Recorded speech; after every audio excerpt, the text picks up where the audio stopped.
महर्षि वाग्यभट्ट के नियम। सावन में ये 9 चीज़ें खाने वाला कभी बीमार नहीं पड़ता। नमस्कार दोस्तों, आप सभी का स्वागत है जीएस हेल्थ पाठशाला में। क्या आपने कभी इस बात पर गहराई से गौर किया है कि सावन के महीने का इंतज़ार पूरे देश सुहाने मौसम, ठंडी हवाओं और झमाझम बारिश के लिए करता है? वहीं महीना अचानक हमारे शरीर के लिए सबसे बड़ी बीमारियों का घर क्यों बन जाता है? जैसे ही सावन की पहली बूंद जमीन पर गिरती है, हमारे घरों में कोई न कोई बीमार पड़ने लगता है। किसी को अचानक सर्दी जुकाम जकड़ लेता है, किसी का पेट खराब हो जाता है, तो किसी के जोड़ों में भयंकर दर्द होने लगता है और कोई दिन भर थकान और सुस्ती से परेशान रहता है। जब आप डॉक्टर के पास जाएंगे तो आपको यही कहेंगे कि यह मौसम बदलने की वजह से फैला हुआ कोई वायरल इन्फेक्शन है और आपको ढेर सारी दवाइयाँ थमा दी जाएंगी। लेकिन क्या आपने कभी यह जानने की कोशिश की है कि इसके पीछे का मूल कारण क्या है? आज मेरा सवाल आपसे यह है, आप में से कितने ऐसे लोग हैं जो यह जानते हैं कि सावन के पवित्र महीने में हरी पत्तेदार सब्जियों को खाने से क्यों मना किया जाता है? और अगर कोई इन्हें खाता है तो उसके शरीर में कौन कौन सा अंदरूनी जहर बनने लगता है? इसका जवाब थोड़ा कठिन है, लेकिन इसका सही ज्ञान आपकी पूरी ज़िंदगी बदल सकता है। अपना जवाब नीचे कमेंट बॉक्स में ज़रूर दीजिएगा। आज के इस वीडियो में मैं आपको आज से लगभग 3000 साल पहले महान आयुर्वेदाचार्य महर्षि वाग्यभट्ट जी द्वारा बताए गए उन 9 अचूक नियमों के बारे में बताने जा रहा हूं, जिन्हें अगर आपने इस सावन में अपना लिया तो दुनिया की कोई भी बीमारी आपके पास फटकने की हिम्मत नहीं करेगी। मुख्य कारण जठराग्नि और वात दोष का विज्ञान। आइए सबसे पहले समझें कि सावन के महीने में हमारा शरीर अचानक इतना कमज़ोर क्यों हो जाता है। महर्षि वाग्यभट्ट जी अपने ग्रंथ अष्टांग हृदयम में साफ साफ लिखा है कि सावन के महीने में इंसान बाहर के मौसम की वजह से नहीं, बल्कि अपने खान पान की छोटी छोटी गलतियों की वजह से बीमार पड़ता है। आयुर्वेद के अनुसार जैसे ही सावन में आसमान में काले बादल छाते हैं और हवा में नमी यानी ह्यूमिडिटी बढ़ती है, वैसे ही हमारे शरीर के अंदर की पाचन अग्नि, जिसे हम जठराग्नि कहते हैं, वह पूरे साल के सबसे कमज़ोर स्तर पर आ जाती है। इसके साथ ही इस मौसम में हमारे शरीर के अंदर वात दोष बहुत तेज़ी से अनियंत्रित होकर बढ़ने लगता है। अब आप खुद सोचिए, जब आपकी पाचन अग्नि यानी जठराग्नि पहले से ही मंद और कमज़ोर होगी और ऊपर से आप भारी तला भुना या गलत खाना खा लेंगे, तो वह खाना पेट में पचेगा नहीं, बल्कि आंतों में धीरे धीरे सड़ने लगेगा। यही सड़न हमारे शरीर के अंदर खतरनाक टॉक्सिन्स यानी जहर पैदा करती है, जिससे fungal infection, gas, bloating, skin की समस्याएं और जोड़ों में भयानक दर्द जन्म लेता है। महर्षि वाग्यभट्ट जी का नियम साफ कहता है, सावन के इन 30 दिनों में इंसान को केवल वही आहार लेना चाहिए जो कमज़ोर पड़ी जठराग्नि को फिर से भड़काए, वात दोष को शांत करे और पचने में बेहद हल्का हो। आइए विस्तार से जानते हैं उन 9 नियमों और सुपर फूड्स के बारे में, जो इस सावन के महीने में आपके शरीर के लिए एक मजबूत सुरक्षा कवच का काम करेंगे। पहला नियम, तांबे के बर्तन का उबला हुआ पानी। सावन के महीने में बीमारियों की सबसे बड़ी और पहली वजह बनता है दूषित पानी। इस मौसम में हवा में नमी के कारण पानी के अंदर हानिकारक बैक्टीरिया और फंगस बहुत तेज़ी से पनपते हैं। महर्षि वाग्यभट्ट जी के नियम के अनुसार सावन में कभी भी सीधे नल का सादा पानी नहीं पीना चाहिए। इस मौसम में पानी को सबसे पहले अच्छी तरह उबालें, फिर उसे सामान्य तापमान पर आने दें और रात भर तांबे के बर्तन में ढक कर रख दें। सुबह उठकर खाली पेट इस पानी का सेवन करें। तांबे के अंदर प्राकृतिक रूप से एंटीबैक्टीरियल गुण होते हैं, जो सारे कीटाणुओं को नष्ट कर देते हैं। यह सुबह का पानी आपकी मंद पड़ी जठराग्नि को जगाता है, आंतों के अंदर की सफाई करता है और आपके लीवर को इन्फेक्शन से बचाता है। दूसरा नियम, देसी गाय का बिलौना घी। कई लोग सावन के महीने में चिकनाई या घी खाने से बहुत डरते हैं, क्योंकि उन्हें लगता है इससे उनका पेट भारी हो जाएगा। लेकिन महर्षि वाग्भट जी का स्पष्ट नियम कहता है कि सावन में बढ़ने वाले भयंकर वात दोष को केवल और केवल शुद्ध देसी गाय का घी ही शांत कर सकता है। जब शरीर में वात दोष बढ़ता है तो जोड़ों में दर्द, त्वचा में रूखापन और आंतों में सूखापन आने लगता है।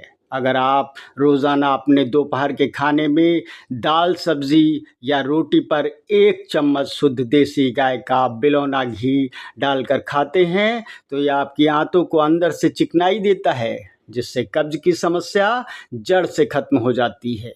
या कमज़ोर जठराग्नि पर बिना कोई दबाव डाले आपकी पाचन शक्ति को मजबूत बनाता है।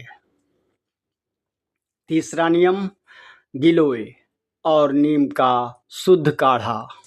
सावन की नमी वाले इस मौसम में स्किन इन्फेक्शन, दाद, खाज, खुजली, फोड़े फुंसियाँ और सीजनल वायरल बुखार बहुत तेज़ी से फैलते हैं।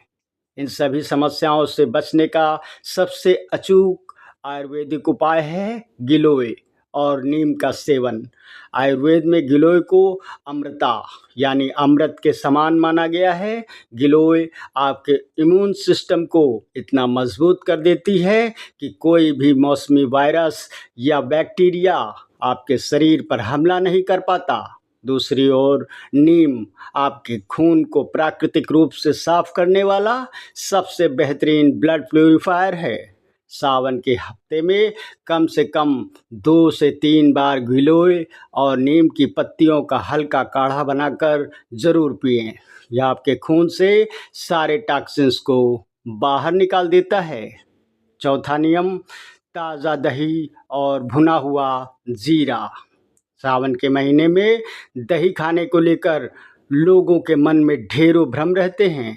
महर्षि वाग्भट जी का नियम कहता है कि सावन के महीने में रात के समय दही या छाछ का सेवन सख्त मना है, क्योंकि यह शरीर में कफ और बलगम को बढ़ाता है। लेकिन अगर आप दिन के समय एकदम ताज़ा मलाई उतरा हुआ दही खाते हैं और उसमें भुना हुआ जीरा पाउडर मिलाकर सेवन करते हैं तो यह आपको किसी वरदान से कम नहीं है। सावन में कमज़ोर पाचन के कारण पेट में गैस बनना और पेट फूलना आम बात है। भुना हुआ जीरा पेट की पाचन अग्नि को तुरंत सक्रिय करता है और गैस बनने से रोकता है, जबकि ताज़े दही के प्रोबायोटिक्स आपकी आंतों को मजबूत बनाते हैं। पांचवा नियम, हरी पत्तेदार सब्जियों का त्याग और लौकी तुरई का सेवन। महर्षि वाग्भट जी सावन के महीने में पालक, मेथी और चौलाई जैसी हरी पत्तेदार सब्जियों को खाने से सख्त मना किया है, क्योंकि बारिश के मौसम में इन पत्तियों पर बारीक कीड़े और नमी की वजह से विषैले तत्व जमा हो जाते हैं। पत्तेदार सब्जियों की जगह सावन की सबसे उत्तम और गुणकारी सब्जी मानी जाती है लौकी और तुरई। लौकी के अंदर पानी की मात्रा भरपूर होती है और यह पचने में दुनिया की सबसे हल्की सब्जी है। सावन के मौसम में आपकी जठराग्नि मंद होती है, तब लौकी आपके लीवर और आंतों पर बिल्कुल भी दबाव नहीं डालती। यह आपके पेट को ठंडक पहुंचाती है और एसिडिटी को पूरी तरह खत्म करती है। छठा नियम, अदरक और तुलसी की हर्बल टी। सावन की सुहानी शाम में अक्सर लोगों को दूध और चीनी वाली गाढ़ी चाय पीने की आदत होती है, लेकिन सावन में ऐसी चाय पीना आपके पेट में एसिडिटी और गैस का विस्फोट कर सकता है। महर्षि वाग्भट जी के अनुसार सावन में साधारण चाय की जगह अदरक और तुलसी के काढ़े या हर्बल टी का सेवन करना चाहिए। अदरक तासीर में गर्म और पाचक होती है, जो सावन में शरीर के अंदर जमने वाली ठंडक और वात दोष को उखाड़ फेंकती है। वहीं तुलसी में शक्तिशाली एंटीवायरल गुण होते हैं, जो आपके फेफड़ों को कफ और इन्फेक्शन से बचाकर रखते हैं। रोज शाम को इसका सेवन करने से आपको कभी सर्दी, खांसी या गले में खराश की शिकायत नहीं होगी। 7वां नियम, कुदरती और शुद्ध सेंधा नमक। सावन का महीना शुरू होते ही आपको अपनी रसोई से रिफाइंड यानी सफ़ेद समुद्री नमक को पूरी तरह बाहर कर देना चाहिए और केवल सेंधा नमक का इस्तेमाल करना चाहिए। सावन की उमस के कारण शरीर से पसीना बहुत निकलता है, जिससे ज़रूरी मिनरल्स बाहर निकल जाते हैं और थकावट होने लगती है। सेंधा नमक कोई केमिकल से नहीं बना है, बल्कि यह प्रकृति का एक शुद्ध उपहार है, जिसमें 84 प्रकार के प्राकृतिक मिनरल्स पाए जाते हैं। महर्षि वाग्भट जी के अनुसार सेंधा नमक आपकी कमज़ोर जठराग्नि को बढ़ाने का काम करता है, भोजन के पाचन को सुधारता है और शरीर में इलेक्ट्रोलाइट्स का संतुलन बनाए रखता है। 8वां नियम, भुना हुआ चना और पारंपरिक सत्तू। सावन के मौसम में जब बाहर झमाझम बारिश होती है तो अक्सर समोसे, कचौड़ी और पकौड़े जैसी तली भुनी चीज़ें खाने का तीव्र मन होता है, लेकिन यह भारी खाना आपकी कमज़ोर पाचन शक्ति को पूरी तरह बुझा देता है। इसकी जगह सावन में अपने खान पान में भुने हुए चने और सत्तू को शामिल करें। सत्तू भारत का पारंपरिक और सबसे शक्तिशाली देसी प्रोटीन पाउडर है। यह पचने में बहुत हल्का होता है और सावन में शरीर को तुरंत ऊर्जा प्रदान करता है। दोपहर के समय 1 गिलास पानी में 2 चम्मच सत्तू, थोड़ा सा सेंधा नमक और भुना हुआ जीरा मिलाकर पीने से पेट लंबे समय तक स्वस्थ रहता है और अस्वस्थ खाने की लालसा खत्म होती है। 9वां नियम, रोस्टेड मखाना। सावन के मौसम में जब शाम के समय आपको हल्की भूख लगे तो अनहेल्दी स्नैक्स खाने के बजाय मखाने का सेवन करें।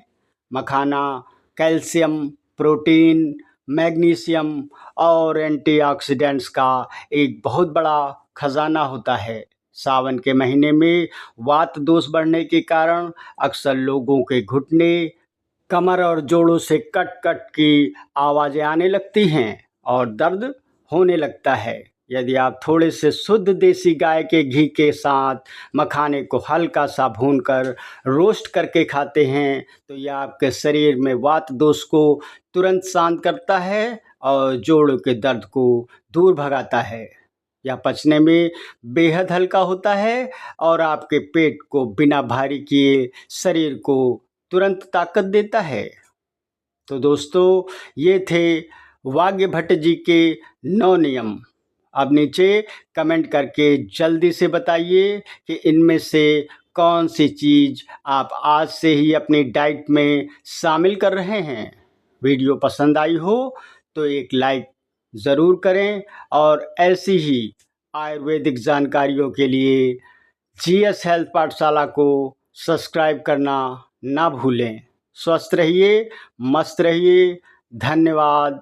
राधे राधे।